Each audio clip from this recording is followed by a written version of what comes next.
to the Whatever Buddy podcast. You know what that means. Let's talk it out. This week, Ryan is back on the coffee and coming in hot. That's okay. Johnny's a psycho and doesn't know how to keep it cool.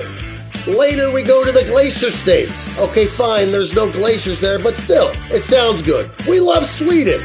Joining us from the band, the art guitarist Mikael Jepson. So let's go ice diving. Don't forget the vodka. And do I even need to say it? Yes, I do. With no further ado, Ryan and Jonny.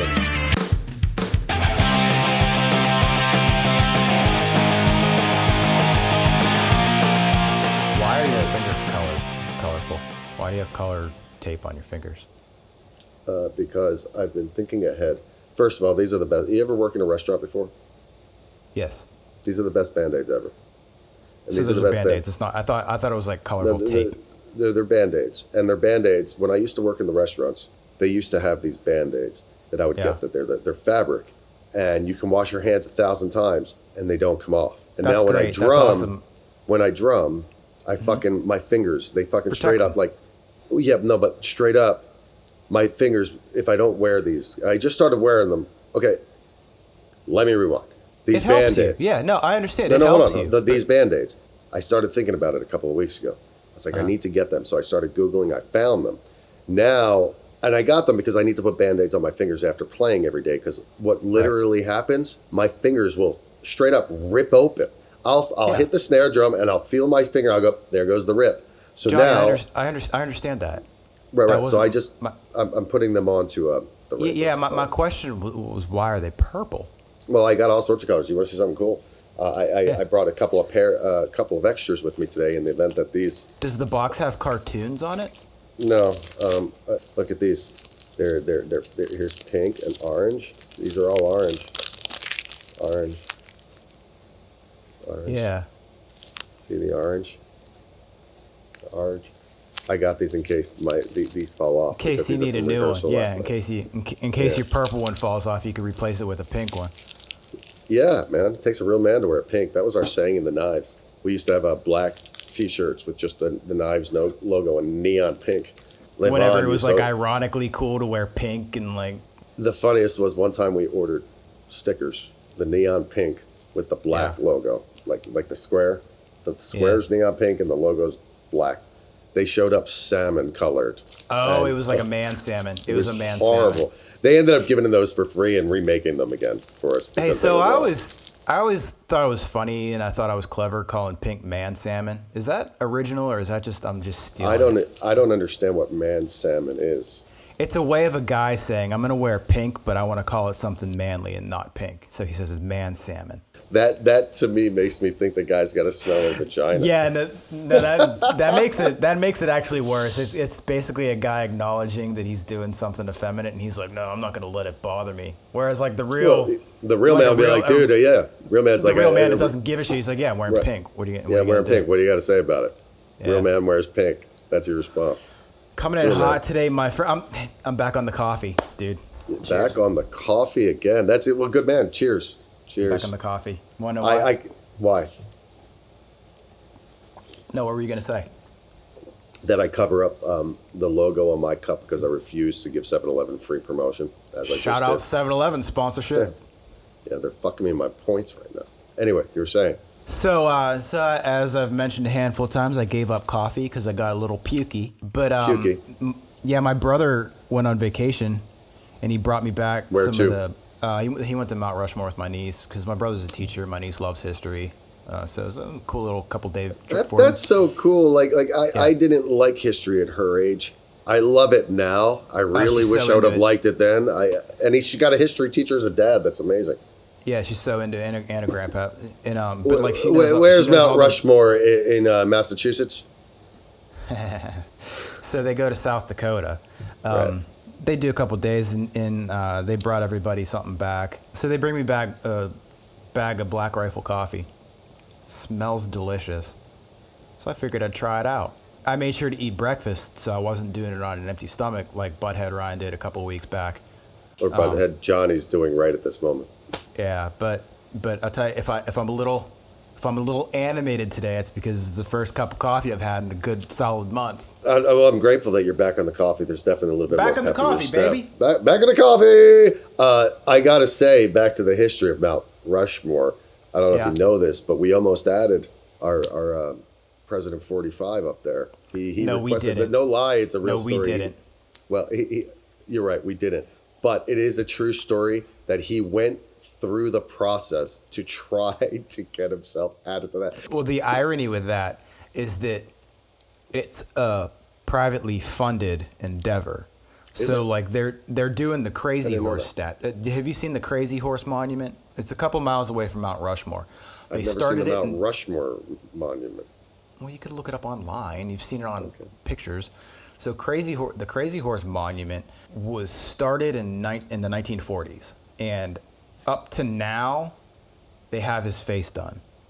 And it's going to take it like 100 more years to be complete because they're carving it out of rock on the mountain? They're carving it. It's going to be this massive Mount Rushmore type statue that is Crazy Horse on his horse with his hair flowing. So how long would it have taken?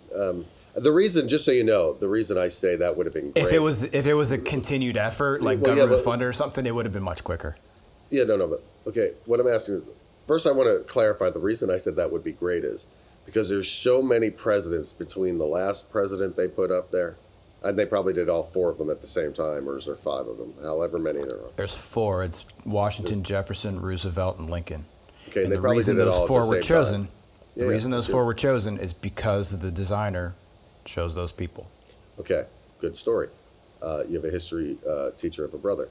Yeah, I'm just repeating facts, So what I was told. What's great about it and what's funny about it is there's been so many presidents since the guys that are on the monument at number 45. What did you think? They were just going to be like, yeah, like send some guys up there, start carving some rock. We'll add another face to the thing. But again, if it's a private endeavor, it also, no, here's why I got to give them some props for just going for it. I do got to give them props for that. Yeah, for sure. But here's why it won't happen. Here's why it won't happen. And this is totally my own made up thought.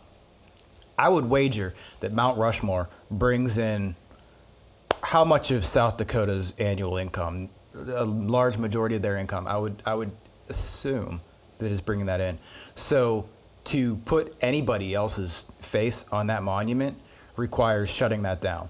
And the state's not going to shut down what's bringing in money for them. I thought you were going somewhere totally different with that. I thought you were going to be like... It's a matter of shutting down something that's bringing in probably what I would argue is the majority of that state's income. Yeah. Well, This coffee's making me smart, Johnny. Well, I'm glad something's making us smart. It's been a while. We didn't even say, hey, guess what? Another podcast didn't say hello. Oh. You know what? You got a valid point. Hello, everybody. I'm Johnny, and Hello. that is Ryan Harris. So, I like to call him Ryan Harris, and I'm the Johnny. And we are here back on the What Everybody podcast. Thank you for joining us again. We did have a vacation a few weeks back, which was nice. Now you're going to overdo it. Now you're going to overdo the intro instead of just saying, No, hey. I'm not. I was just gonna point out the fact that we went on a vacation, and in that vacation, Ryan ended up back on the caffeine. That's all I was gonna say, bro. I'll see you for a week, and the caffeine's back. Yeah, we'll go with that. I'll let you have that one. I'll let you have that one. I'm a big fan of that.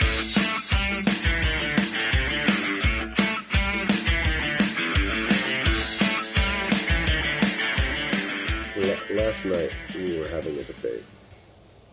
We being the band, we were getting done rehearsal, and we were talking about, the debate was, is it cool that these old bands still do it? Because as long as the Rolling Stones keep touring, as long as Paul McCartney keeps touring, as long as those bands keep touring, that is preventing other bands from climbing the ladder. Not in the least hold bit. on a second. Please. They're standing at the top of the mountain and they're not moving. That's the truth. Hold on. It is the truth. There's no way around it because they are the kings of the mountain. Hold on. I have an opinion. Okay, we'll get there, but let me just finish this one. So now you got a band that's charging $300 for a ticket. And then you got another smaller band that's coming around and their ticket's $20. And all of a sudden, now there's a conflict of like, well, I just spent all this money on the Stones ticket. I know that's only $20. That $20 turns into to 200 after I buy drinks, buy a T-shirt, buy a CD, whatever the fuck it is you want to get. And listen, I'm not saying that I agree with the debate. I'm not saying what side I stood on, because I defended the Rolling Stones for touring, just for the record, because I don't think that age should have anything to do with it. I'm glad you said that, because I was about to say, as long as I've known you, I've never disagreed with you more. Here's the thing. I see the other side, because it's kind of like a corporation or a business, or let's just say the President of the United States. If the President of the United States didn't have a time limit on his shit, then we'd have the same president forever. Jonny, boring. We got your point.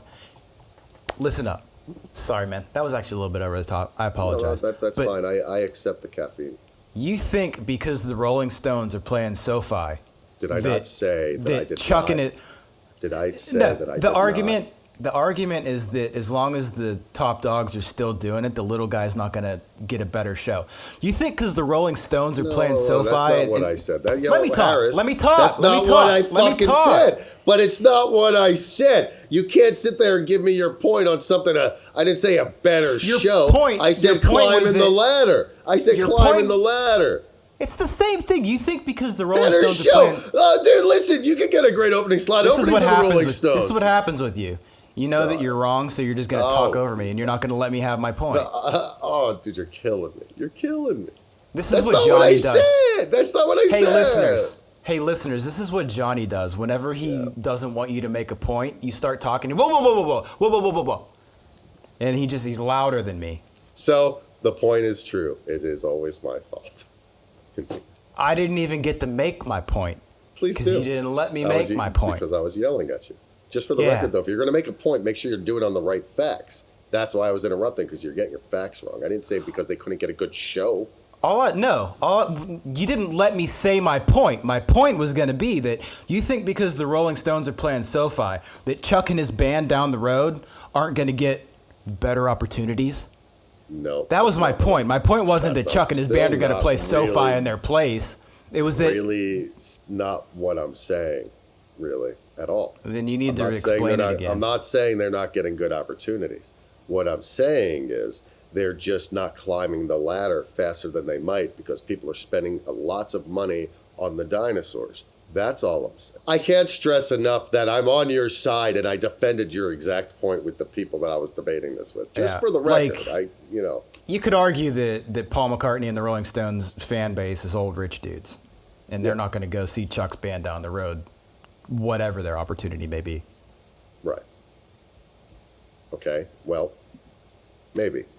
I'll tell you one thing, though. I would still go see the Rolling Stones without Charlie Watts, and I'll tell you why. I like Charlie Watts, and maybe I wouldn't. But I think they're really just going to see Mick Jagger and Keith Richards, if you want my honest opinion. That's selling the ticket. I agree. However, so musically, though, Charlie Watts' style definitely contributes to the Rolling Stones' sound and that looseness that they have. So, look, they're the Stones. They're going to get a guy that can play the part. But, his natural timing and his natural interaction with Keith Richards, that's the Rolling Stones live. He almost never hits the hi-hat and the snare drum at the same time. That's his thing. Yeah. You know what I love about them? You know what I love about the Stones? Is that it'll never exist again. Here's what I mean. I read Keith Richards' autobiography, and he was talking about when they did Exile on Main Street. And just in a factual, we're starting a new album, so we decided to rent out a castle in France, and we moved in, and they set up a studio in this castle. And the way that they traveled around was on gondolas on the water. So we had to go into town, so they'd get into their boat and go into town. It's like when you talk to bands today and they're just writing and recording an album, they do it on Pro Tools in the studio down the street or whatever. When was the last time you heard a band say we rented out a castle? I just think it's a rad lifestyle. The last time I heard that, I want to say it was about Red Hot Chili Peppers' Blood, Sex, Sugar, Magic. They did something like that.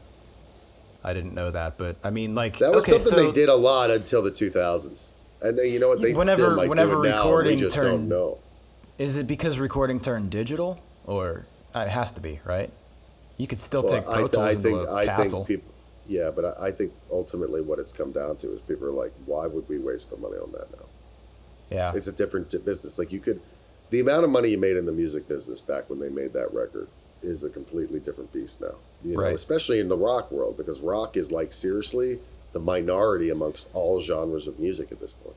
Well, so you ask why would somebody waste money on that? And I would argue that being put in that environment definitely has an effect on the songs that you're writing. You know what, though? Reading about those things as a kid is kind of like what made me want to do what I do. Like, I remember being a kid and reading about Iron Maiden going to, like, Jamaica or the Bahamas. I think it was the Bahamas. They went to the Bahamas. Yeah. They needed to record somewhere else other than England, and it was a tax thing or something like that. So they went to the Bahamas to record. I'm like, these guys just go down to the Bahamas, and you just see pictures. They're, like, on the beach. They're drinking margaritas, and then they're in the studio. Like, that's awesome. It's a vacation, really, when you think about it. Being an Iron Maiden has probably been a vacation ever since they had their first successful album, I'd imagine. I'll say this, Bruce Dickinson is their pilot. So I know. You say it's a crazy. vacation. That guy does a show, and then he gets off stage, and he goes and changes into his pilot uniform and prepares to fly them to the next city. That sounds exhausting. Tell the people the documentary. Flight 666. That sounds exhausting. Right now. Let me ask you this question, though. It's equal parts awesome. I'm sure they don't fly out after the show, though, dude. I mean, in all reality. Oh, you think it's next day or something like that? Of course it is. That is just not safe. Or the documentary is just bullshit. And they're just like, all right, Bruce, I just watch it. Bruce, just you go sit in the front. We're going to get the shot, and then we'll put Bob in there to fly the rest of the flight, okay? Just wasn't the documentary off. Okay, you're more fact-based than me. It was like 100, not 100 shows in 100 days. It was a world tour. Right, so it was like, what was the numbers they used? Like 100 shows in 100 days. That's not it, I know, but I'm saying like, it was something. Didn't they do something like that, though? It was more than 100 shows, 100 days. Like, it was something real crazy. 50 states in 30 days or something. I know for a fact I could do that if the travel was taken care of. It's like, well, somebody's going to get me from A to B. I could play every night of the week. That's fine with me. But a singer, I'm going to push back on that. I'll push back on that. Okay. There's been a time or two on tour where maybe it's show 6, show 7, show 8, show 9, show 10 in a row. I think we've had like 10 in a row once. That by like show 6, I'm like, man, I need a day off for no other reason than the other things that come with playing a show. When you play a show, it's not just playing the show, which is exhausting in itself at times. Right. But like the partying and then all of that, you know. Well, you can't do that. Yeah. No, I'm still learning. And also a big part of this hypothetical that we're talking about is what's your travel situation like? If I was the person responsible for loading my gear and getting from A to B, no, absolutely couldn't do it. But the Rolling Stones show up, play, go to sleep. So it's a different question. I venture to say they do it like Kiss does it, which is like when they're on the West Coast, they probably have a home base in Los Angeles. Yeah. They fly out in their private jet at some point in the early afternoon, arrive, do sound check, play the gig, get on the plane back at the Four Seasons on fucking Doheny by fucking like 2 a.m. with room service waiting. And in I could do that every day. A couple of coconuts. I could do that every day. Absolutely. Let's bring on our guest, baby. Yeah, Mikael Jepson, our next guest. He's from the Ark. The Ark is from Sweden. He's such a good dude. Such a great dude. He wrote a song on our album. We'll get to all of that. Michael's coming up right now. Ladies and gentlemen, let's bring in Jepson. Hey, we're going back to Sweden. Going back. Mikael Jepson.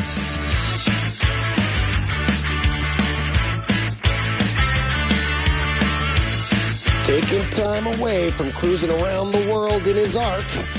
Ladies and gentlemen, Mikael Jepson. Hello, Michael. And for those out there who don't know, it's great to see your face. It's been a while. We haven't seen Michael since 2017, I want to say, was the last time.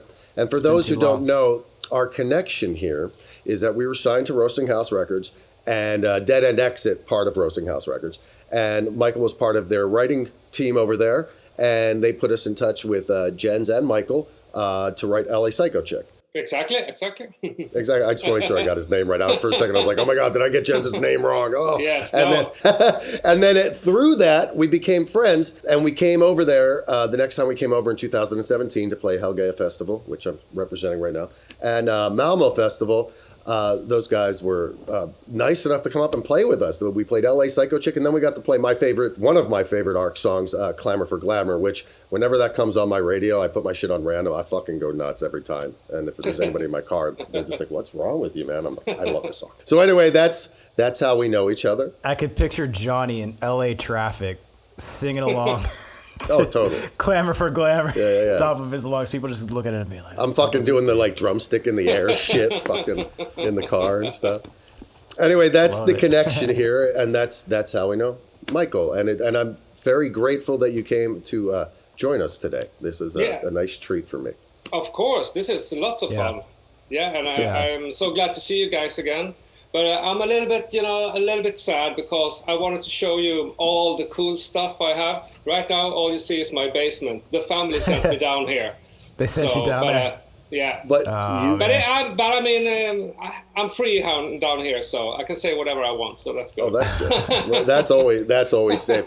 But you can always tell us what it was you were going to show us, because that almost could work better. I have a home studio upstairs. Mm-hmm. Piano.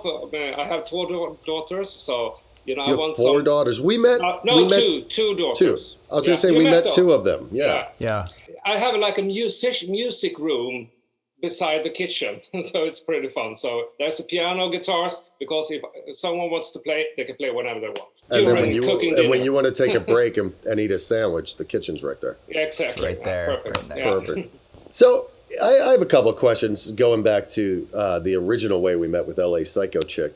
When you guys were writing that song, what was the thought process? Which song? Sorry. The LA Psycho Chick. When you wrote the song for Warner Drive, what was the thought process when you guys sat down and like, all right, we got to write the song for this punkish band out of LA? Yeah, I kind of made this kind of riff that I thought was this is because I wanted a little bit punk, but some kind of disco feeling. You wrote that song before you met us, and then we took the demo and we recorded it with our mindset of how our album was sounding. And my question is, did you like the outcome of it? Absolutely, because the thing is, when I try to do the guitar sounds, it always sounds like it's not full distorted. It's like half distorted amp style, like clean distortion. But so I can't make the guitars you guys do because they are more heavy. Good enough. So I was longing to hear the result, because I want to hear you have more like fat guitars, and I want to hear the song with the fat guitars. But I think it sounded awesome. When I play the guitar, I might as well wear boxing gloves because it's just like. You once said to me, I remember we jammed, or no, the first time we ever met. The first time we actually ever met was when we came over in April of 17, and we were on tour with Bonafide, and we played at Tivoli in Helsingborg. Yeah. And I remember you coming up to me like, I don't know if I've ever seen a drummer hit harder than you, or something along those lines. And I remember thinking to myself, I'm not sure if he meant that as a compliment or not, but I'm going to take it because I love it. I would take that as a compliment. I'd be like, I guess it's a compliment, absolutely. Yeah. Good. You're the hardest guy ever been there, so the hardest guy. Yeah. That's awesome. Good. But good. You know what that yields? You know what that results in? He hits the drums hard, so we have to turn our amps up, which means everything is just like louder. Yes. It's a loud band. I'm the reason Ryan has any balls behind that guitar sound. No. I definitely want to try to capture your lifelong journey to where we are right now, and obviously I want to cover the ARC, but Stereo Explosion came before the ARC, right? No, it didn't. It didn't. No, we started the ARC in our little village, a small village in Sweden called Rottne. Where's that near? It's near Växjö. And where's that near? In Småland. Is that north, south, central? South, I should say, yeah. Sweden is very long, so it's very hard, The middle is, Stockholm is not in the middle. it's like more More south. Yeah, More south. because it's so long. So we started in Rottne with the Ark, but when we moved to Malmö in 1998, and then what year was the Ark formed in the village then? 91. 91. Wow. Yeah. Wow. So you were just kids. Yeah, small kids. I mean, Lasse and Ola, they were 14 when we started band. But from that moment, we decided we will. This is what we're gonna do. We will take shit in everything else. This is the only thing we're gonna do. I remember grilling you after a rehearsal, the first rehearsal we had in Malmo, about the Ark and its story. And let me see if I remember this correctly. Your success was like almost stumbled upon, right? Like didn't something happen, like a record company merged or something? Why don't we just tell the story again? Because I remember it being like, it wasn't that you guys weren't deserving of it. It was just that wasn't like the anticipation of the label, and then it started to take off or something along the line. Yeah, exactly. It's the thing is, we have always had this Queen style, with clothes, glitter, glam, but with serious lyrics, but with glitter, glam, and rock, and of course some kind of indie pop style. The thing is, there was people thought it was they hated it, and so no one liked it. But then we started, to cut down the songs, and then there was a little label who said, we're gonna try this. That was my next question. How do you got from that point of like just starting to cut down stuff to getting signed? It was, do you know the band The Creeps? No. They had a big hit. They were very famous song.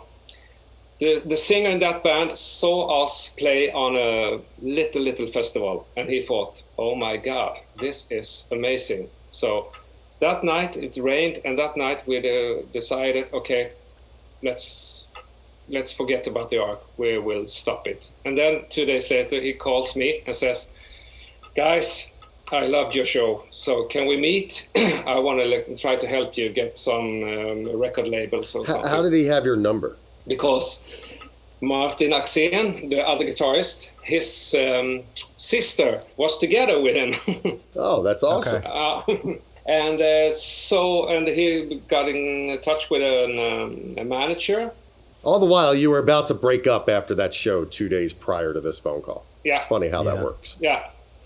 And then he set up a concert for us in Stockholm and called all the record labels. So we had a showcase for all the record labels. And but there was no one who liked it, except for a little company who said, okay, let's try this. So we signed for them.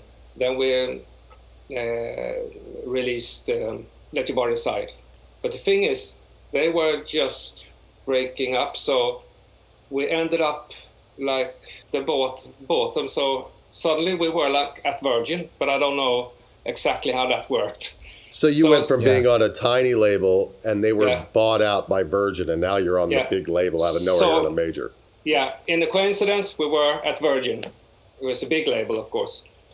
Wow. And the single become lots of the charts and not so, but it works. And then they say, and then Lasse, this is a long story, sorry guys. No, take your time, I love it. I'm a man of detail. I will come to the point. Lasse, when we started, it's the explosion around 98, 99. We became friends with Cardigans. Oh, yeah. Cardigans, yeah. And then one night, Peter Svensson, the guitar player and the songwriter of Cardigans, calls me up and says, okay, do you have Lasse's number, the bass player, in the Ark? And I said, yeah, I have. Okay. And then 1 hour later, Lasse calls me. Cardigans called me, and they want me to be a bass player on their world tour. Oh, my goodness. Wow. And you just released an album at this point, so that's kind of like, wait a second. No, this is before, so this is in the 90s. Yeah, so this is in the 90s, but I will come to the conclusion. Oh, okay, Sorry. Okay. So then Lasse goes on tour in the late 90s, I guess. all over the world with Cardigans. And the Cardigans has a support act, and it was a band called Kent, that is one of the biggest bands in Sweden. I guess it's the biggest band in Sweden. Kent, it's called. And they were supporting, so Lasse became friends with them. And back to the year 2000, we had a concert in Stockholm, and he called his friends in Kent and said, so do you want to be support act on our big tour in Sweden? And we said yes. So when we went up to Virgin, and Virgin released a single and said, okay, we can pay for if you want to go with Kent, or if you want to do a music video. And we said, okay, we'll take the Kent. And then we went on with Kent. And during the Kent tour, we released It Takes a Fool to Remain Sane. And then it smashed. We did music video, and everybody at the record label, no one had ever thought, because we were a so odd band, no one would thought it would be like number one everywhere. So it was very fun. That's amazing. And every week we came to the record company and said, now you sold gold now. But what? We can't sell gold. We're an indie act. And they said, okay, you sold platina now. But what? So it was very fun. That first album, We Are the Ark, correct? Yes.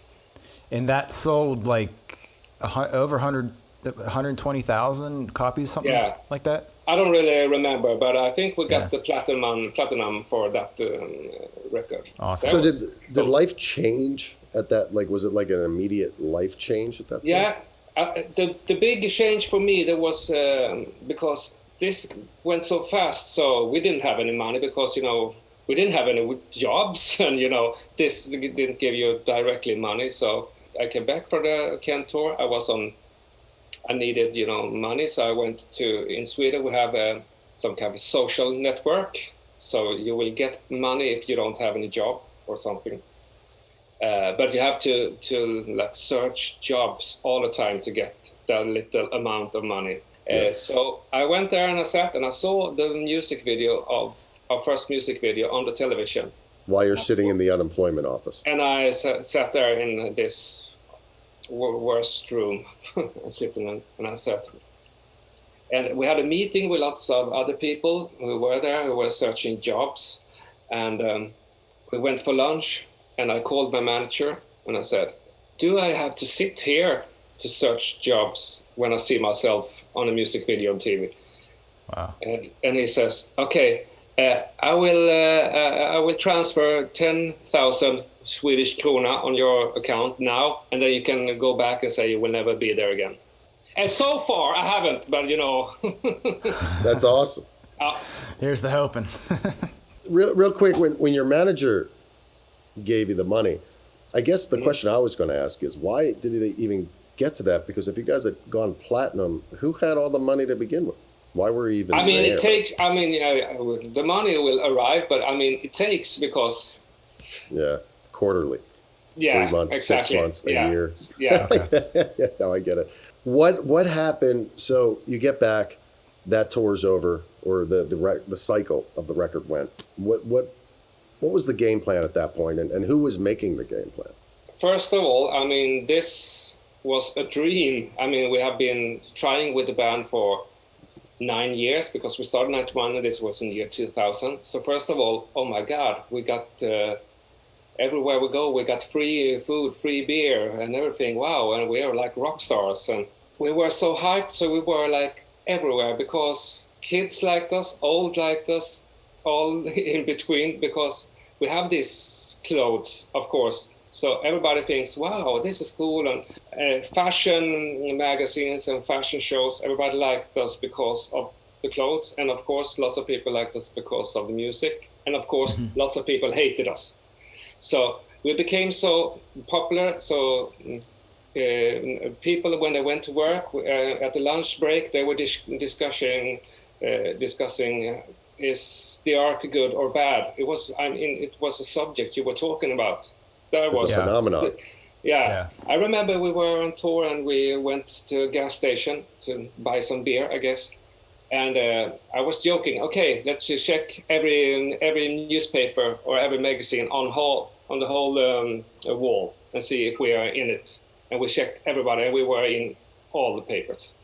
Then I realized, oh my God, okay. And of course, Something's everybody happening. recognizes you, Yeah. and everybody says, oh, yeah, you're. So at that point, what was the next step for the band? The next step was the big second album. Everybody talked about the big second album. The sophomore, of course, that's the tough one. They call it the sophomore jinx, where it's like the hardest one to follow up. Yeah. The thing is, but Virgin were now extremely interested in us, of course. We were like the biggest act they had on Virgin in Sweden, so they were ready to give lots of money on this project. That was, of course, even worse, because now you have to deliver, and you have to deliver something that is the Ark. That you won a Grammy for a song off that record, but correct? It was, I think so, yeah. I think we'll won a Grammy for that one. Which song was this? Calleth You, Cometh I. Was that the first song that you guys wrote for that album? Yeah, it was. Oh, and wow. it became a soundtrack for a movie, so so during that movie we made the album. And so that song was out before the album even came out. Yeah. Lots, I think, like half a year or something, because of the movie. We could feel a little bit of next level, and it was because we were very big in Italy. Of course, when we came there to Italy, we played lots of big festival bar, it's called. We just played one song for 100,000 people, and the next one could be Elton John, because we were like, in that country, we were as big as the biggest bands. That's great. How did that happen? There was a girl at Virgin in Italy who thought it was great, so she worked very, very hard to try to get it out. And once it got out, every radio played it, and the video was played. What song was that for? All the time. It Takes a Fall to Remain Sane. Oh, okay. Yeah. And so wherever you went, you could hear I love a song that song. everywhere. Yeah. By the way, yeah. So that was your second album. Yeah. What year was that? 2002. 2002. Okay, so between 2002 and then the band kind of stopped at 2011, if I'm correct, 2010, 2011? Yeah, 2011. How many more records were done in between 2002 and 2011? And when 2011 came and it came to the point, we'll get to the reunion stuff because that's a whole nother topic. But how many records and what made you guys come to the decision, like, hey, we've had enough? The thing is, after that record, we did State of the Ark, and State of the Ark was the record that made us come to your country, to LA and play. And Where'd you guys play in LA? At Troubadour, of course. Nice. Best venue in LA. That's a great venue. Place is awesome. Great. Did people show up to the shows in America? Like, did they know who you guys were? Yeah, we had lots of fans, and we did a pretty big show in New York. So it was we had lots of fans. It was very fun because you don't have a clue when you come there. And then we did this album Prayer for the Weekend. And that was the album when we were in this called Melodifestivalen. It's a big Swedish song contest that is extremely big in Sweden. In Europe, it's where when you win the Melodifestivalen, you're in something called Eurovision. Eurovision, yeah. Eurovision, yeah. I find it interesting, just to comment on that you guys were already at the success that you were at, that you would even entertain going into a competition of some kind, because you've already proven yourself. No, I mean, it's not, for us, it wasn't like a competition, because the thing is, there are not so many TV programs with music anymore, and the biggest in Sweden is Melodifestivalen, and it's 4 shows, 4 Saturdays, and it's about 2 or 3 million viewers in Sweden, and we are like 10 million in Sweden, so it's extremely big. So we thought, okay, if we're gonna do this, and of course the Ark doesn't do what the people think we should do, so let's do it, we said. And as we always have said, okay, so let's make these 3 minutes in this contest the Ark's 3 minutes. Then we won it. So it was... And so you went to Eurovision. How did you do in the Eurovision? We were like on 17th place. no one understood a shit what we were doing. Isn't that weird, dude? How it could work in one forum, but Yeah. it doesn't on the other? That's It's crazy. so strange. They were Yeah. like, what are they doing? They didn't understand a thing. That was in what year? 2007. That was 7. Okay. And you Yeah. had we're on record 3 at this point? Or record 4? Record 4. Record 4.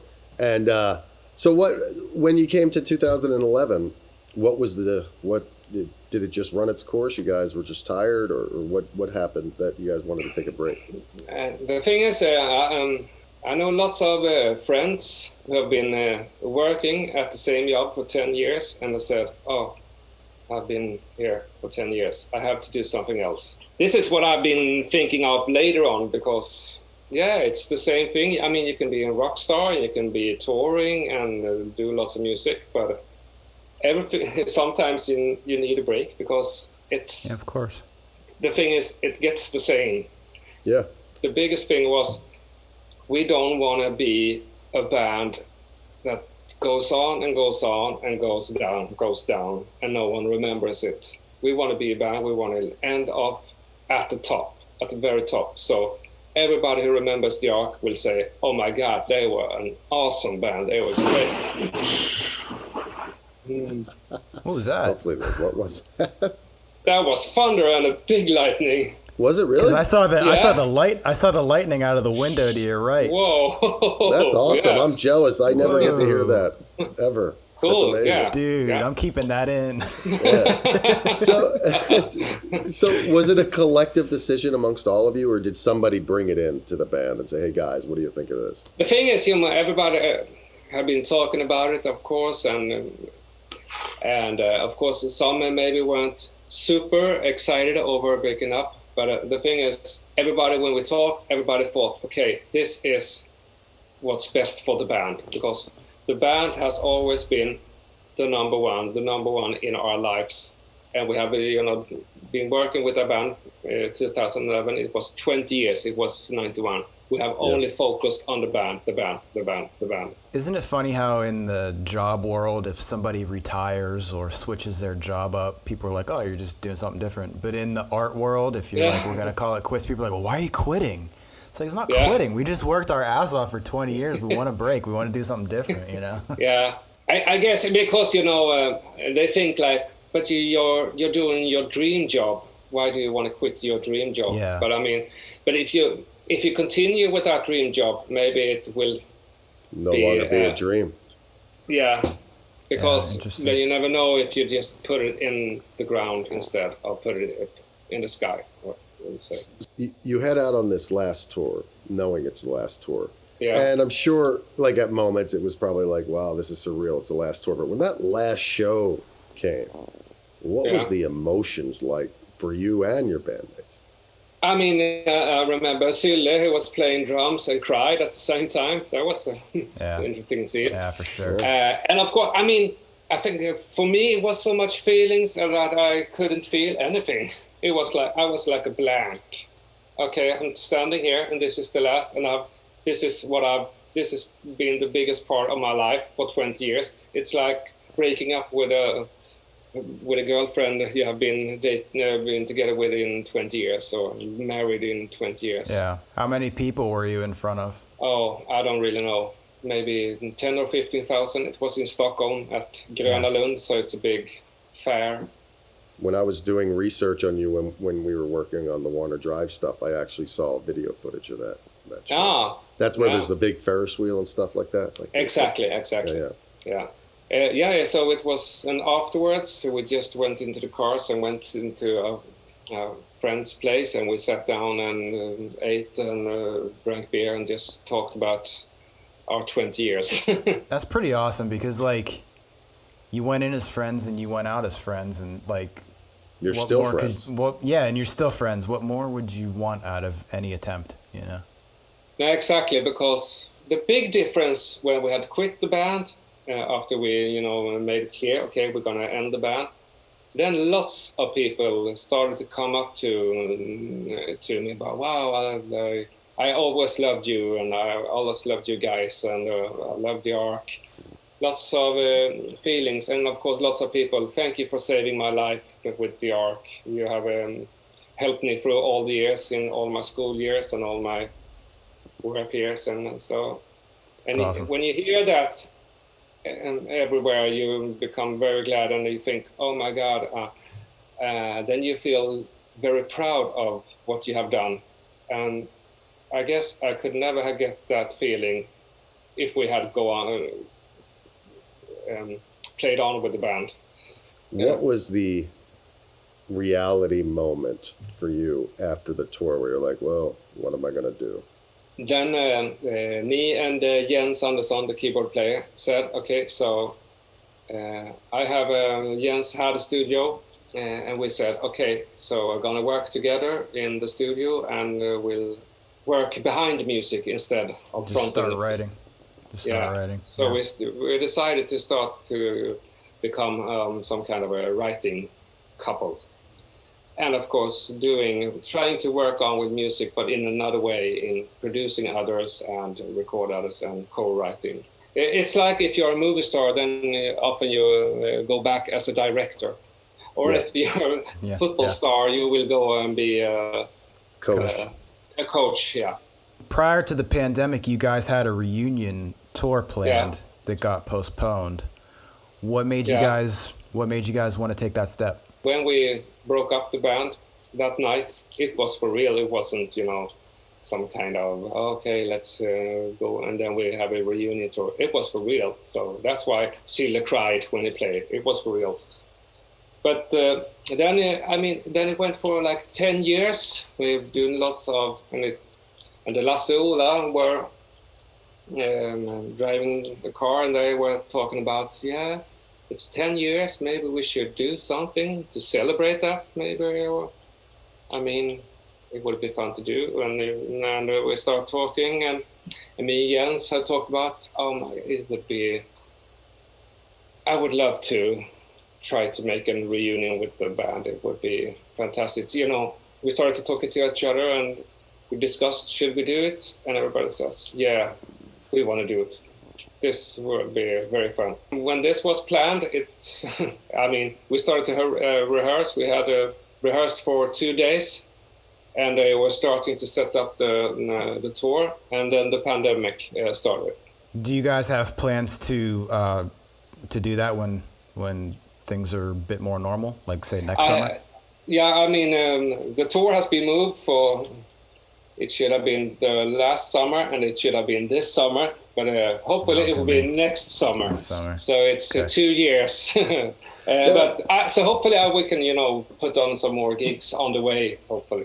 The tickets sold extremely good. They were selling good. Yeah, extremely good. So we could do these big venues for, from 10 to 15,000 gigs, people in the audience, big concerts. And so we was happy. Okay, now we can do it. We can do the full show with all the things. Well, when you finally get the opportunity to do it, I'm coming. Yes. Jonny and I are getting on a plane. You have to come. You have to come. So we like to have games, and it's kind of like a quick shooter game. Basically, I'll ask a question, then Ryan will ask a question. But the key to it is first reaction. No time to think. Like first thing that comes to your mind. So, do you prefer pink or purple? Go. Pink. Pink. All right.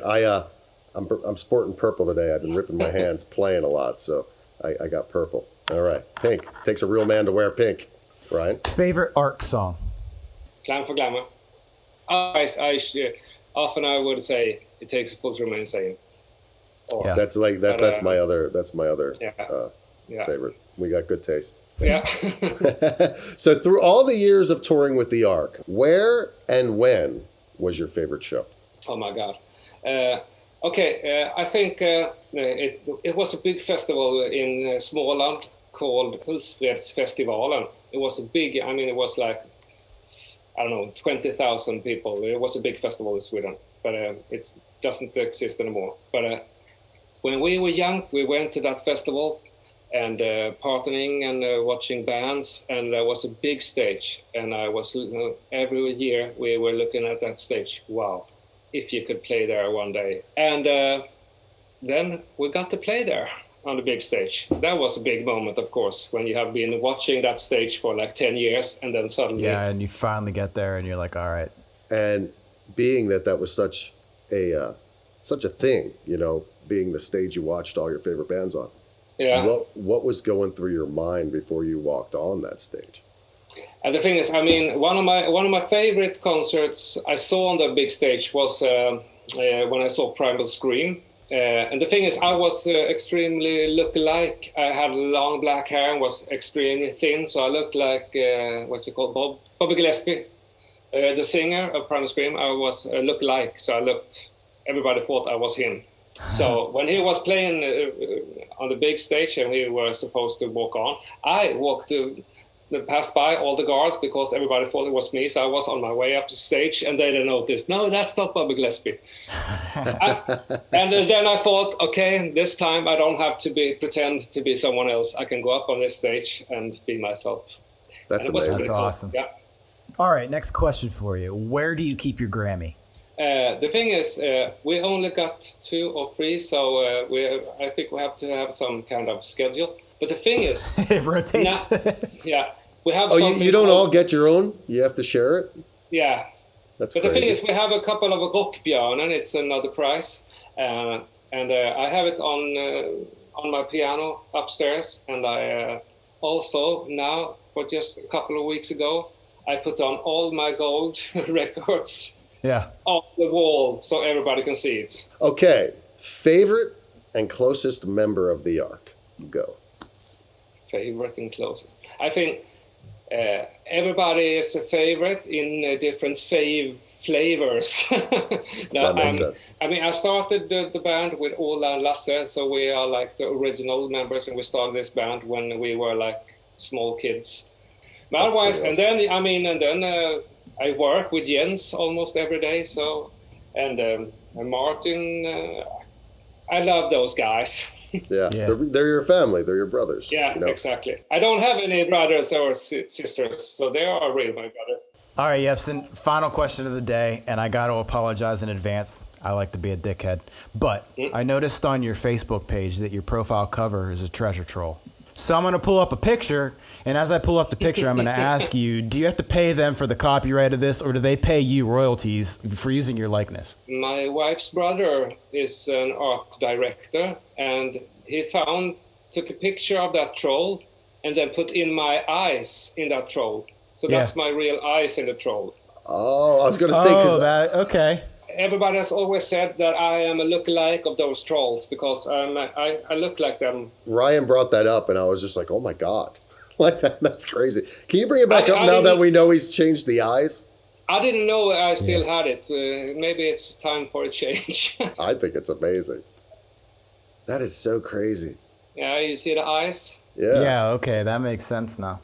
That's funny, guy. Wow, that is crazy. That is awesome, though, man. You owned it. You owned it. You owned it, and I love it. Yes. Jepson, thank you so much for joining us. Thank you. This has been a great treat. Jepson, I miss you, man. And I'm telling you, as soon as this pandemic's over and that ARC reunion tour happens, I'm not kidding, I'm coming to it. Yeah, I would love you guys to come. You're so welcome, and it would be fun to see you in AFK, as you say. Thank you so much. And we will talk soon. And as soon as this is done, we'll send you over a link. And if you have a picture of yourself that you want us to use, send that over. I will check it over. But today, it's day at your place now because here it's night. Yeah, and me and Ryan are in 2 different time zones. He's on the East Coast. I'm on the West Coast. Oh, wow. Yeah. So where I'm at, it's 1:35 and we can make this at the same time? Whoa. Technology. 3 time zones coming together, baby. What are you going to do? Yeah. 2 different continents. It's amazing. Yeah. Awesome, brother. Well, we'll see you soon. We will see you soon. Yeah, absolutely. Okay. All right, brother. Thanks, buddy. Later. Ciao. You're the best.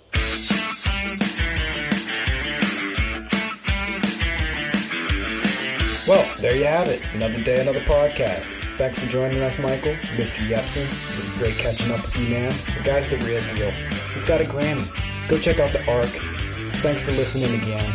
Be sure to like, follow, subscribe, send us a comment, slip into the DMs. And as we say every week, we'll see you next time.